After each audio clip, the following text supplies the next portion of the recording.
Delusions of Grandeur. So this came up in therapy this week. I'm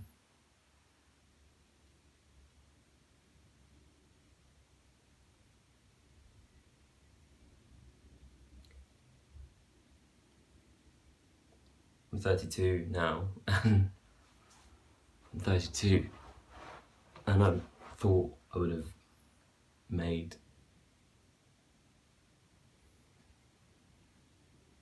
a big impact on the world by now.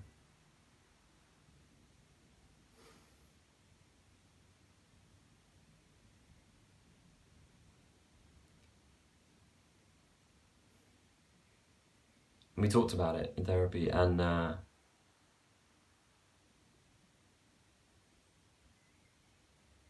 when I was a child, I felt like a loner.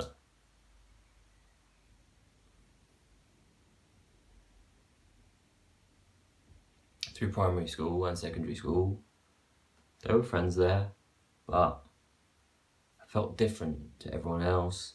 I spent a lot of time by myself. Everyone used to, or teachers used to say, Johnny, I used to work hard, but they would say, Johnny never puts his hand up, Johnny never talks. And but in my head, there was so much going on. Like, I wanted people to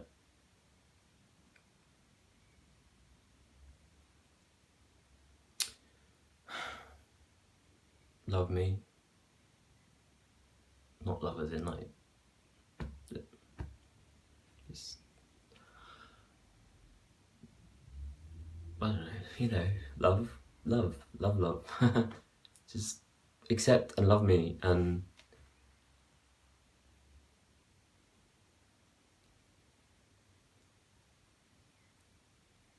when I was in secondary school, I went to a massive secondary school, and I don't know, well, they moved me basically from one half of the year I was in to another half of the year where I knew no one.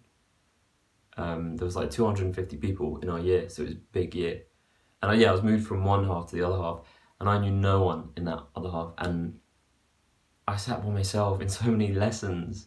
And like, when you're queuing up to go into the lesson and everyone's talking, I was just standing there on my own, and I felt the loneliness, but I wasn't okay with it. Like I said, I used to have this thing in my head where I would, there's a song by Madonna called You'll See. It's about, you'll see, I'm going to be okay by myself. And I always had a fantasy of me singing that to my whole year group. I'm okay by myself, even though I wasn't. or I'm strong, I'm not weak. You'd think that I'm all weak and weird, but I'm not.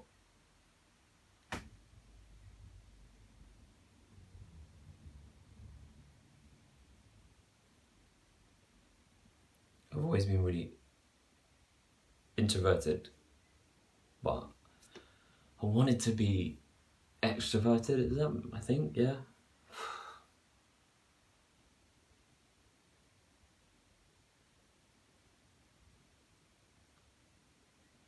And then I thought I could change the world.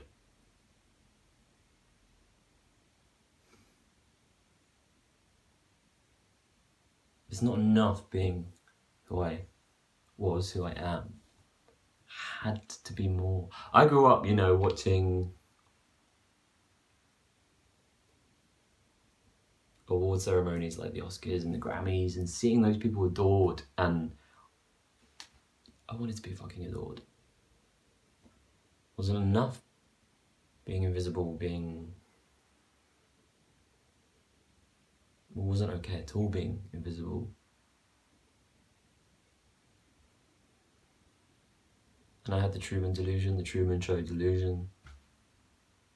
Because it makes sense, because I wanted to be on TV. I wanted everyone to see me at first.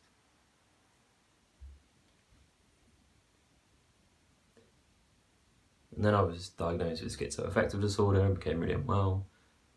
But even after then, and especially after then, when I became even more introverted after I got my diagnosis. And then it was just years and years of trying to make it, but not make it as in make a difference. Thought I could really make a difference. And I spent all my time writing all these letters. Oh my gosh. Got the original letter, one of the letters.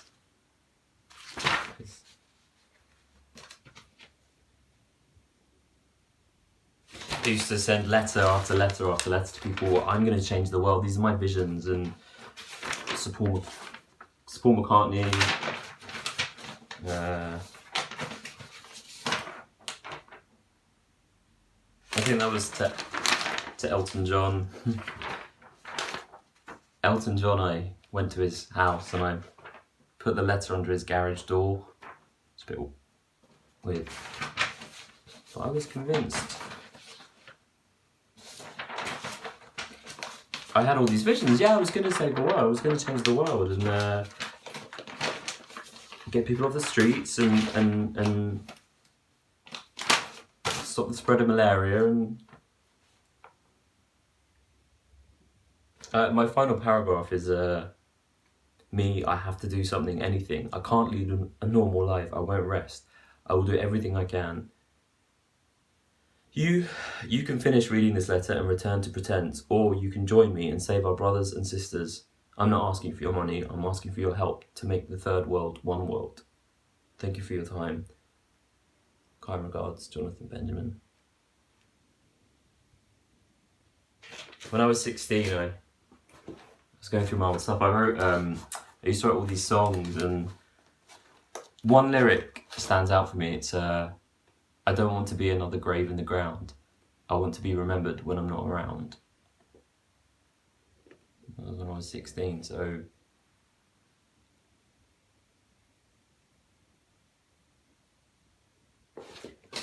After I thought everyone was gonna get back to me and I was gonna save the world, I then went through a phase I was gonna be a singer, and found this is where I'm gonna tour. All the venues, all the dates of where I'm gonna tour. Well,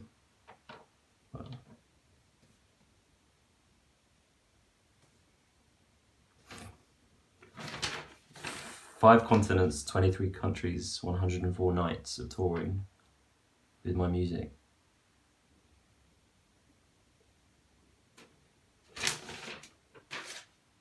I called myself Johnny Ray, and I sent all these record demos off.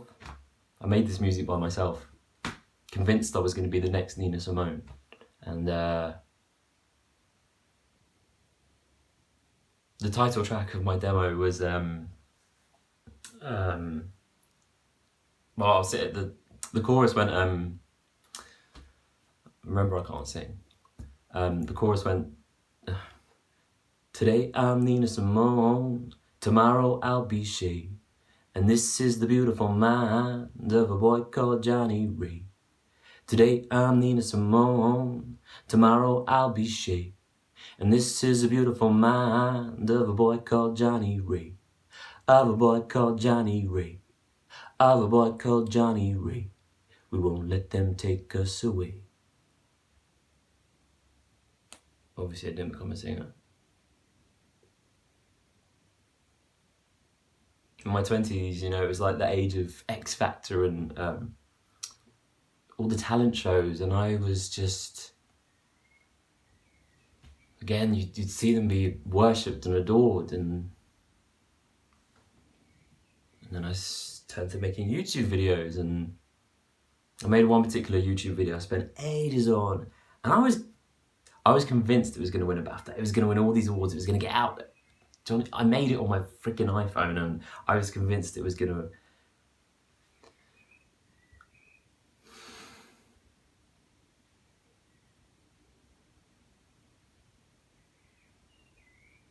And then I wrote a book.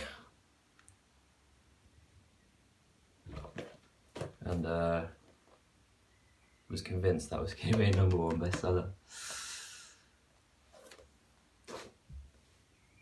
Because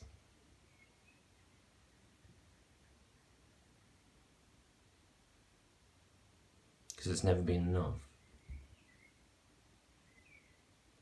Just to be me as I am.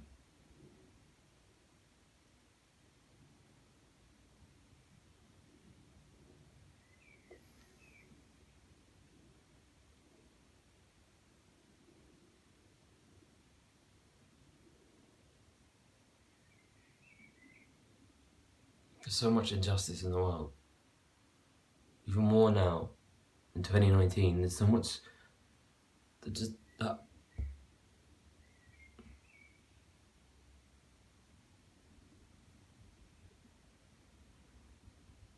you can't save the world, Johnny. That's what everyone always says to me.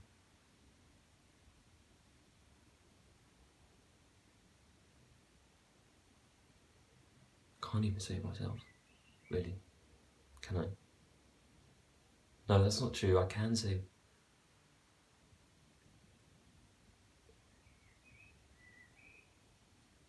I just want to be at peace with myself.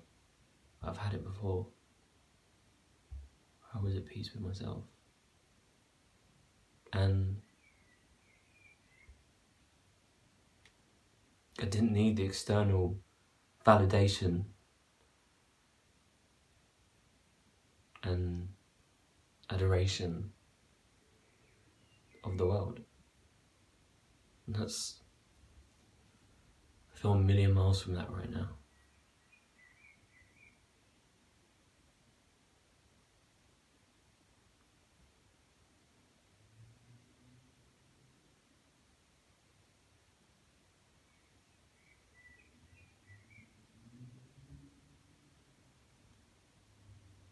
And I'm 32 and I've still never found someone to love me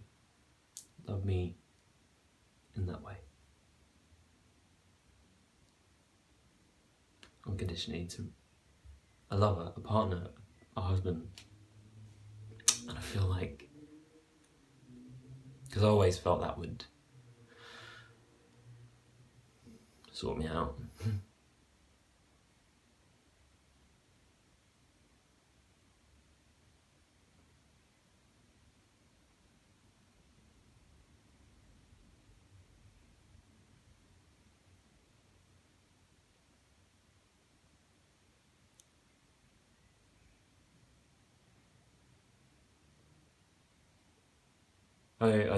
I'm making this video because I know I'm not alone. And I always worry. I worry so much about those people that go on the talent shows and then nothing happens to them, or I worry about them, or I worry about the people that have had success. There's a singer called Duffy, who I loved. I love Duffy.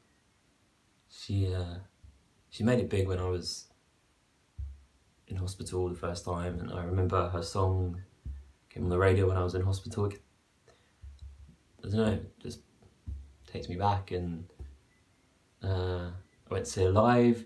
And anyway, she made an amazing first album, second album, and then she just disappeared. And I often think about people like her who made it, and then it all just kind of went. And how the fuck do they cope? How the hell are they managing? Are they doing okay? Because I don't know. I'm gonna stop this video now. I feel like I'm rambling. I just worry, and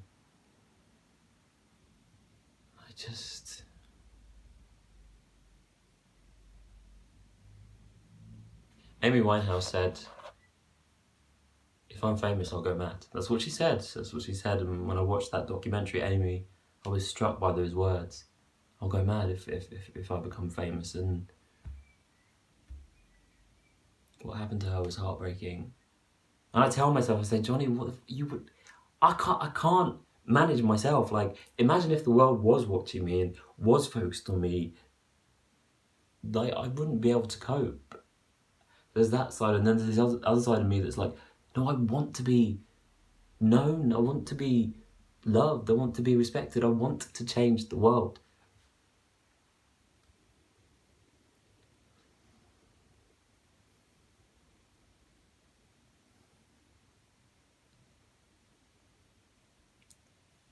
Right now, I think I just want to find peace in myself, because that's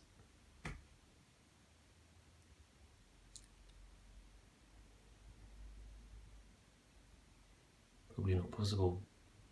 So I need to work on peace in myself. Peace and love and acceptance in myself. Thank you.